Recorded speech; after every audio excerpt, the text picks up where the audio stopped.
Abra bem a boca. O homem da montanha ordenou à escrava por dívida o que fazer. Por dentro, aquilo a mudou para sempre. Abra bem a boca, disse o homem. As palavras cortaram o barulho do pátio de leilões da Vila do Desterro, um lugar que cheirava a poeira, cachaça e desespero. Por um batimento cardíaco, paciência, passe e sacramento, pensou que o estranho alto estava zombando dela como o resto. Seus pulsos doíam pelas algemas de ferro, sua garganta estava áspera de tanto segurar as lágrimas. Momentos antes, ela estivera na plataforma, listada como servente por dívidas. A multidão zombava enquanto o leiloeiro gritava: 400 mil réis pela grande, costas fortes, braços largos, vai ganhar o sustento em uma mina ou em um campo. A risada ecoou pela praça. Passy manteve os olhos no chão, rezando para que terminasse. Então, a voz do estranho ergueu-se firme, profunda, impossível de ignorar. 800! A multidão caiu em silêncio. Ele se adiantou, alto, de ombros largos, uma mecha de cinza em sua barba, olhos da cor da água das geleiras. Jeremias Rocha, ex-cirurgião do Exército Imperial convertido em garimpeiro de montanha, pôs as notas sobre a mesa. O martelo do leiloeiro caiu. Quando a alcançou, ele não puxou a corrente, ele a destrancou. Você não voltará a usar estas, disse silenciosamente. Seu tom não era cruel, era cansado, resoluto, como se estivesse lutando contra fantasmas próprios.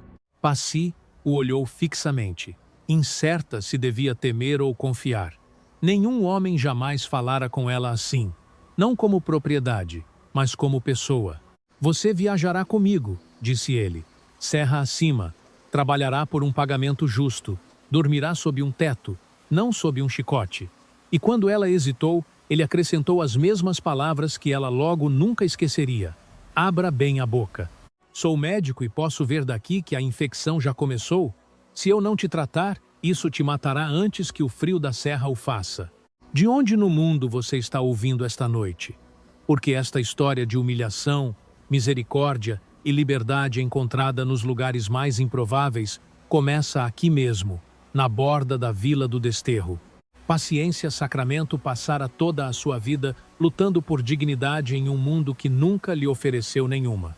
Nascida de trabalhadores libertos que morreram no surto de febre de 73, ela fora acolhida pelo meio-irmão de sua mãe, um homem que a via não como família, mas como uma forma de pagar suas dívidas de jogo.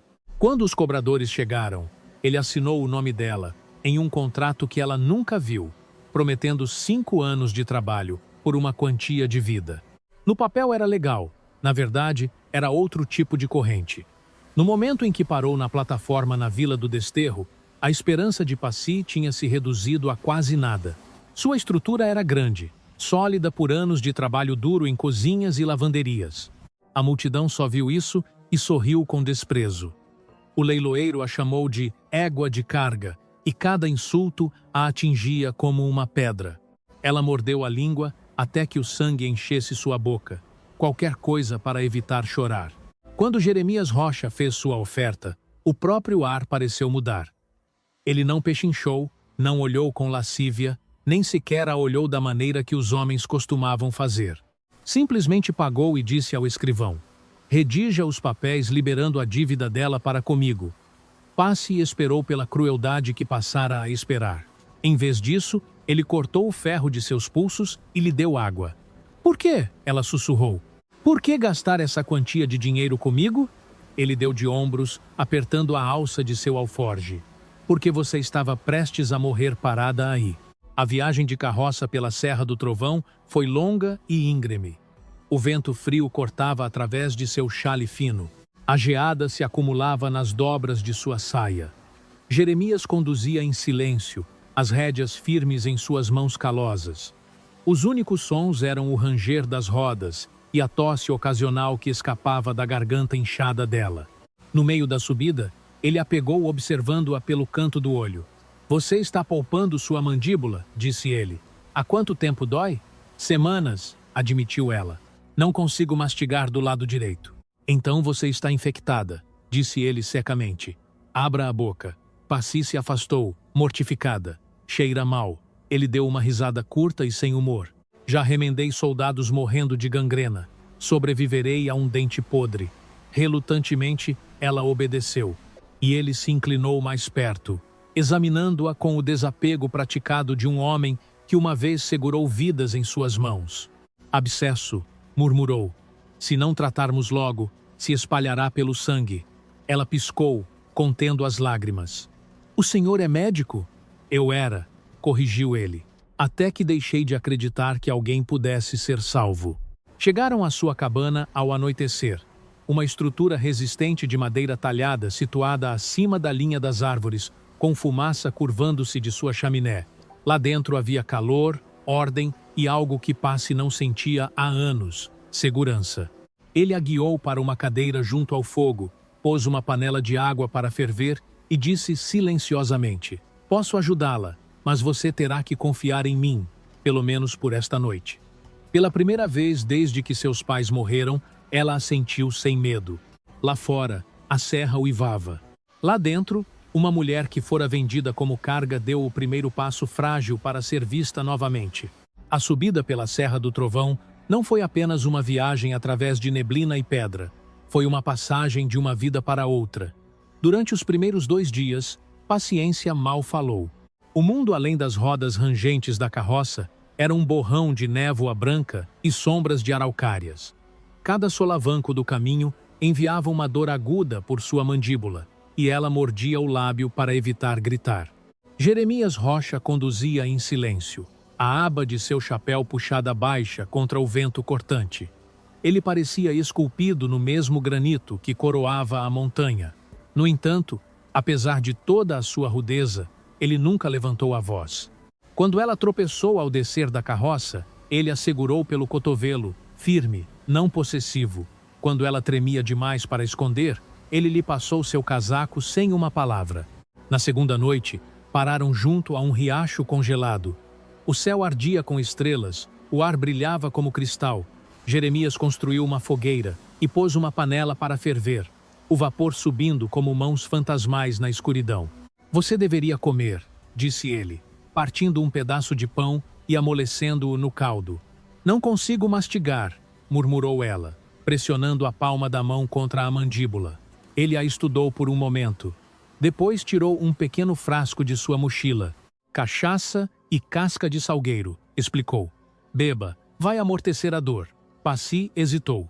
Por que o senhor está me ajudando de verdade? Ele mexeu no fogo com um pedaço de pau, faíscas dançando ao redor de suas botas. Porque uma vez alguém me ajudou quando eu não merecia. Suponho que devo um favor ao mundo. Ela tomou a garrafa.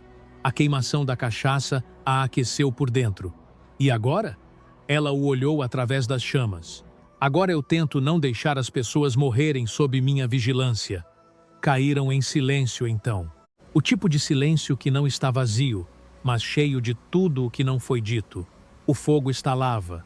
O sereno silvava suavemente contra as brasas. Pela primeira vez desde o leilão, os ombros de Paci relaxaram. Quando o amanhecer chegou, ela acordou e o encontrou já arrumando a carroça.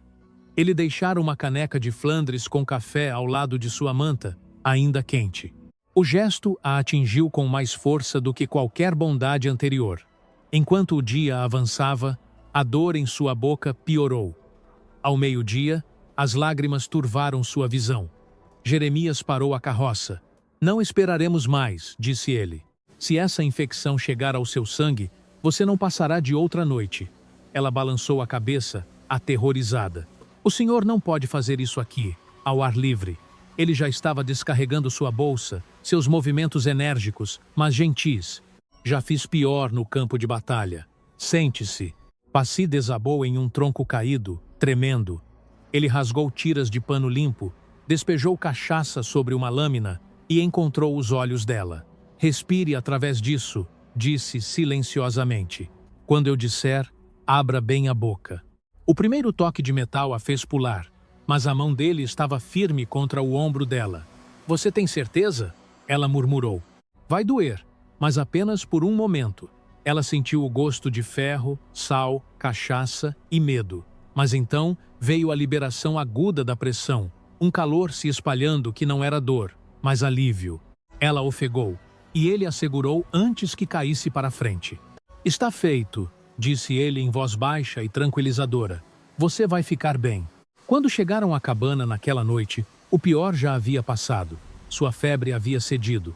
Ele a ajudou a entrar, envolveu-a em uma manta e pôs uma tigela de caldo diante dela. Beba devagar, disse ele. Passy levantou a vista. Não me agradeça ainda. Temos um longo caminho pela frente antes que você esteja curada. Mas quando ela encontrou os olhos dele calmos, seguros, bondosos, percebeu que já confiava nele com mais do que sua vida. Pela primeira vez, ela confiou em alguém com sua esperança. Lá fora, a Serra do Trovão gemia sob o peso do frio. Lá dentro, 2 estranhos sentaram-se diante do fogo, uma lutando contra a dor, o outro contra seus próprios fantasmas. Ambos, sem saber, à beira de algo que nenhum deles ousara imaginar. Durante os primeiros dias na cabana, Passy dormiu mais do que falou. A febre ia e vinha em ondas. Às vezes acordava ofegante, incerta de onde estava, até que via o fogo brilhando e a figura de Jeremias inclinada sobre sua escrivaninha, misturando tintura sob a luz da lamparina. Ele se movia com uma quietude constante que a acalmava, a mesma precisão medida de um homem que uma vez salvara vidas no caos. Quando a dor voltava, ele levantava a cabeça dela gentilmente, punha uma compressa quente contra sua mandíbula e dizia: Respire, senhorita Sacramento, você já lutou contra coisas mais difíceis que esta. No final da semana, ela já podia comer caldo e pão macio sem tremer. Sua voz voltou baixa, áspera, mas viva. O senhor poderia ter me deixado na Vila do Desterro, disse ela uma noite, o olhar fixo no fogo. Teria economizado uma fortuna. Jeremias não levantou a vista das ervas que estava moendo. A vila está cheia de homens que pensam que um corpo vale o preço em um papel. Achei que era hora de alguém lembrar o contrário. Ela o observou por mais um momento, a luz da lamparina brilhando em seus óculos. O senhor sempre fala assim? Ele sorriu debilmente. Apenas quando alguém me obriga a fazer isso. Cada dia tornava-se mais fácil. Passy insistia em ajudar na cabana, apesar dos protestos dele. Ela varria o chão, lavava os pratos de Flandres e até alimentava a mula que rinchava lá fora todas as manhãs. O ar entre eles aqueceu-se, tornou-se mais leve até que a risada começou a deslizar em sua rotina como a luz do sol através das frestas. Uma vez, quando ela tentou carregar um balde de água pesado demais para ela, Jeremias se aproximou e o tirou de suas mãos. Você vai partir suas costas ao meio. Ela riu. O senhor acha que estes ombros são para decoração? Ele a olhou então, não para o seu tamanho, não com pena, mas com uma espécie de admiração silenciosa. Não, disse ele suavemente. Acho que eles carregaram o mundo. Naquela noite, enquanto se sentava junto ao fogo remendando uma das camisas dele, Passy sentiu algo novo. Uma paz que não vinha do descanso, mas de ser vista. Ela fora invisível por tanto tempo que o simples ato de alguém perguntar se ela havia comido parecia uma bênção. Quando a primavera derreteu a última geada, Jeremias começou a ensinar-lhe pequenas coisas de seu ofício, como moer casca de salgueiro em pó para a febre, como fazer compressas para queimaduras, como costurar uma ferida de forma limpa. As mãos dela eram firmes, sua memória aguda. Você teria sido uma boa enfermeira, disse ele uma tarde, mostrando-lhe como enfiar uma agulha. Eu teria sido muitas coisas boas se alguém tivesse me deixado, respondeu ela. Ele parou diante disso, o peso das palavras dela pairando no ar. Então, vejamos o que a montanha deixará você ser. Enquanto as semanas passavam, a risada de Passy tornava-se mais forte, seus passos mais seguros. Ela não escondia mais o sorriso atrás da mão. A infecção havia partido, substituída por um brilho que vinha de dentro. Jeremias deu-se conta de que a observava mais vezes do que pretendia. A maneira como ela cantarolava enquanto mexia o ensopado, como se apoiava no batente da porta ao entardecer para ver o pôr do sol sobre a crista da serra. Ele tentou ignorar o calor que se infiltrava em seu peito, mas não adiantou. Uma noite, enquanto jantavam, ele perguntou silenciosamente: Por que o senhor realmente deixou a medicina? Ele hesitou. porque perdi a fé em salvar qualquer pessoa. Minha esposa e meu filho morreram em um acampamento de febre. Eu tratava estranhos enquanto eles queimavam. Quando cheguei em casa, não restava nada para salvar. Passy pousou a colher. Então o senhor veio para cá para enterrar o médico. Ele assentiu uma vez, e talvez a mim mesmo. Ela estendeu a mão sobre a mesa, tocando a dele. O senhor falhou com a doença, não com as pessoas. Mas o senhor me salvou, Jeremias. Isso não conta para alguma coisa? A mandíbula dele ficou tensa. Talvez então. Talvez seja a hora de parar de morrer e começar a viver novamente, disse ela suavemente. Lá fora, o vento uivava entre as araucárias. Lá dentro, o fogo tremeluzia, refletindo-se nos olhos deles. Por um longo momento, apenas ficaram ali sentados. Dois sobreviventes em um mundo que já havia tirado demais, partilhando o entendimento silencioso de que talvez, finalmente, tivessem encontrado algo pelo qual valia a pena manter-se vivo. No início do verão, a serra tornara-se verde novamente. Flores silvestres espalhavam-se pelas encostas, e a cabana cheirava a madeira, fumaça, e ao que quer que passe estivesse cozinhando. Para qualquer outro, aquilo poderia parecer paz, mas tanto ela quanto Jeremias sabiam que a paz na fronteira nunca durava muito. Uma tarde, enquanto Passy colhia ervas perto do riacho, o estrondo de cascos quebrou a quietude. Quando se voltou, 3 cavaleiros da Vila do Desterro subiam pela trilha, rostos que ela lembrava bem demais. O homem à frente, o delegado Coller, fora uma das vozes mais altas em seu leilão. O sorriso de escárnio que ele lhe dava agora era o mesmo que usara naquele dia. Bem, que eu seja condenado, arrastou ele as palavras. Parece que o doutor arranjou uma boa criada. O coração de Passy martelava. Vocês não têm nada o que fazer aqui. Pelo contrário, disse Coller, descendo do cavalo. A vila ouviu rumores de que Jeremias Rocha está fazendo companhia à sua ajuda contratada. O coronel nos enviou para ver o que está acontecendo. Jeremias apareceu na entrada, antes que ela pudesse responder. Sua expressão estava calma, mas seus olhos eram afiados como uma lâmina. Podem dizer ao coronel que ele está perdendo seu tempo. A mulher é livre. Comprei a dívida dela de forma justa e legal. Coller cuspiu na terra. Um papel não muda o que ela é. A mandíbula de Jeremias contraiu-se. Muda tudo. O sorriso do delegado distorceu-se. As pessoas da vila podem pensar o contrário. Corre a notícia de que você está vivendo aqui em cima com uma mulher como ela. Bem, as pessoas começam a fazer perguntas. Jeremias desceu do alpendre, fechando a distância até parar a um palmo de Coller. Então, que perguntem na minha cara. Os 2 homens se encararam até que o delegado finalmente riu e se voltou para montar em seu cavalo. Cuidado, doutor. Se começar a misturar seu sangue com o dela, a Vila do Desterro virá bater à sua porta. Cuspiu novamente e partiu com seus homens, sua risada ecoando pela trilha. Passy ficou congelada, a humilhação queimando em sua garganta. Quando Jeremias se voltou para ela, ela se encolheu. Não dê ouvidos a eles, disse ele silenciosamente. Eles prefeririam ver você em correntes do que curada. Mas naquela noite, quando o fogo se apagou, Passy falou a verdade que pesava em seu peito. O senhor não entende, Jeremias. As palavras deles não apenas machucam, elas grudam. Elas me seguirão para sempre. Uma mulher como eu não é perdoada nem por ser vendida, nem por ser vista. Ele observou as chamas por um longo momento antes de responder. Então faremos nosso próprio perdão aqui em cima. Mas nem ele conseguia fechar completamente o mundo lá fora.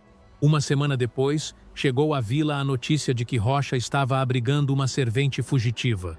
O juiz de paz enviou uma intimação por escrito para que ele comparecesse e esclarecesse o assunto. Jeremias recusou-se a ir. Podem subir a serra se quiserem minha explicação, disse ele sombriamente. Passy tentou argumentar com ele. O senhor perderá sua licença, sua reputação. Ele deu uma risada curta e amarga. Reputação? Enterrei-a com minha família.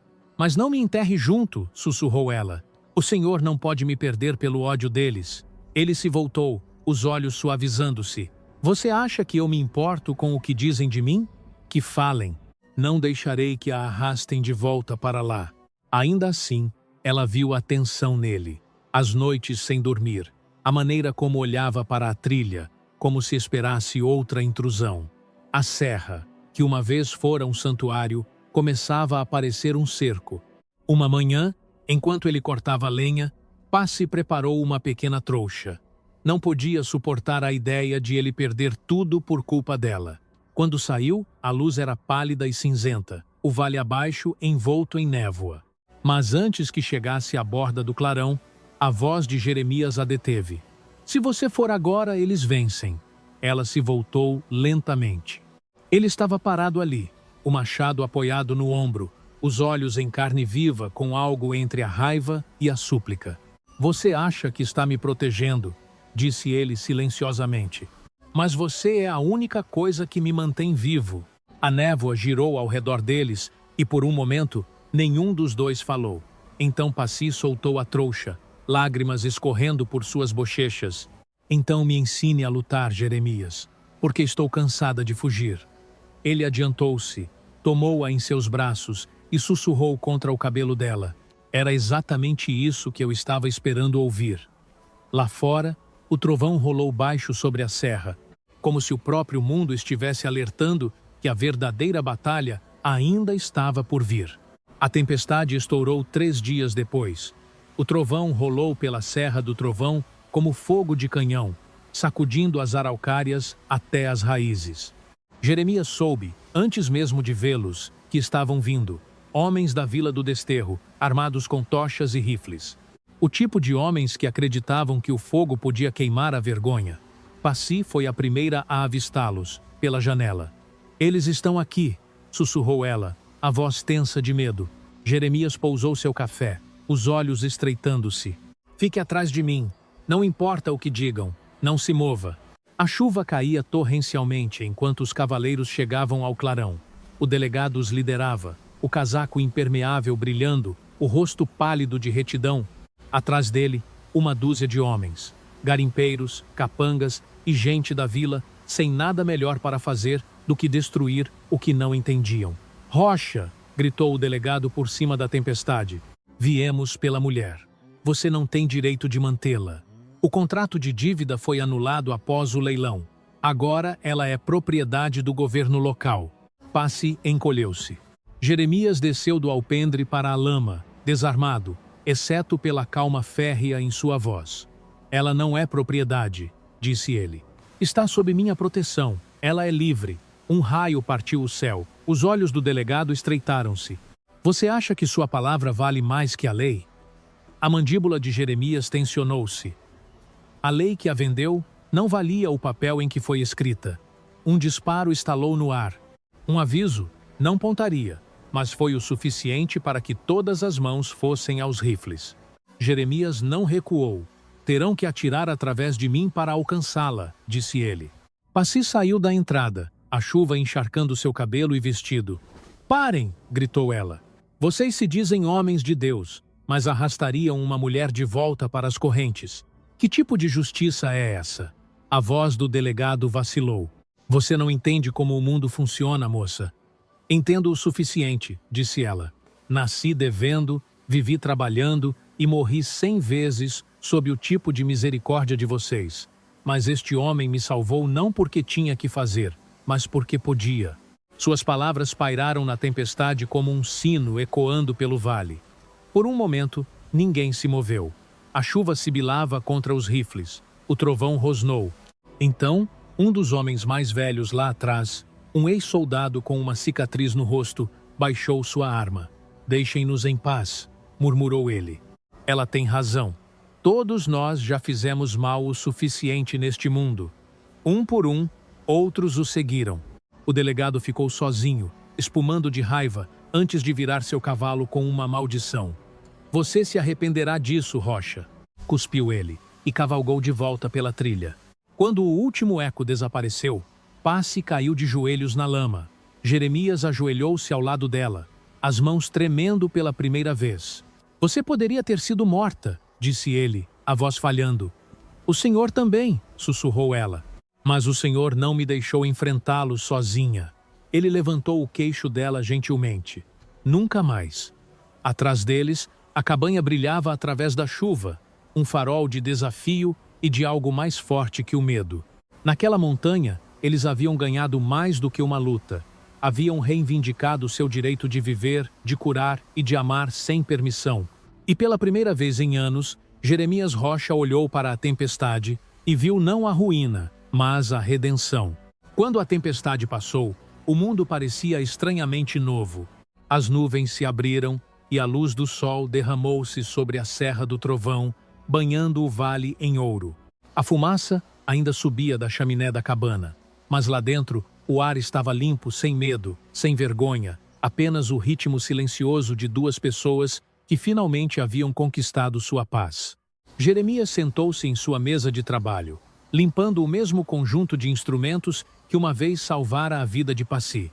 Ela movia-se pelo quarto com uma graça gentil, dobrando lençóis, cantarolando suavemente. Cada som que ela fazia parecia tranquilizá-lo. "Está silencioso", disse ela, colocando uma caneca de café fresco ao lado dele. Ele olhou para cima, sorrindo debilmente. Estava pensando no que vem a seguir. "E o que é?" Ele pousou o pano e voltou-se para ela. "O que você quiser que seja. Você é livre agora, Passy. Sem papel, sem dívida, ninguém a quem responder." Ela o estudou por um momento. "O senhor fala como se estivesse me mandando embora." Ele hesitou. "Prometi a você liberdade. Não vou tirá-la." Passy aproximou-se até que a luz iluminou seu rosto. Não era mais a mulher que fora leiloada, mas uma que havia escolhido seu próprio nome novamente. "Liberdade não é fugir", disse ela suavemente.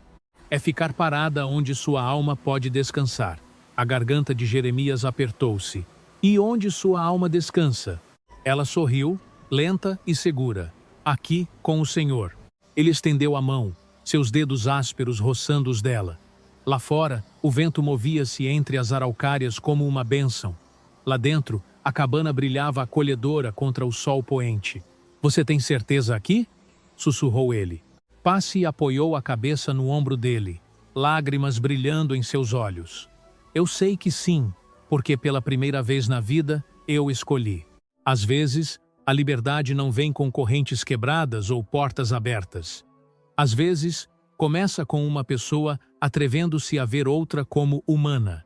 Mais uma vez, Jeremias pensou que estava comprando redenção por seus próprios pecados. Passy pensou que estava sendo comprada para servir, mas, na verdade, ambos haviam sido resgatados da vergonha, da solidão e de um mundo cruel demais para imaginar a misericórdia. Ele lhe deu a cura. Ela lhe deu um propósito. Juntos, construíram algo mais forte que o passado, algo que nenhuma lei ou ódio poderia tocar. De onde no mundo você está ouvindo esta noite? Se você ainda acredita que o amor pode libertar as pessoas, não se afaste.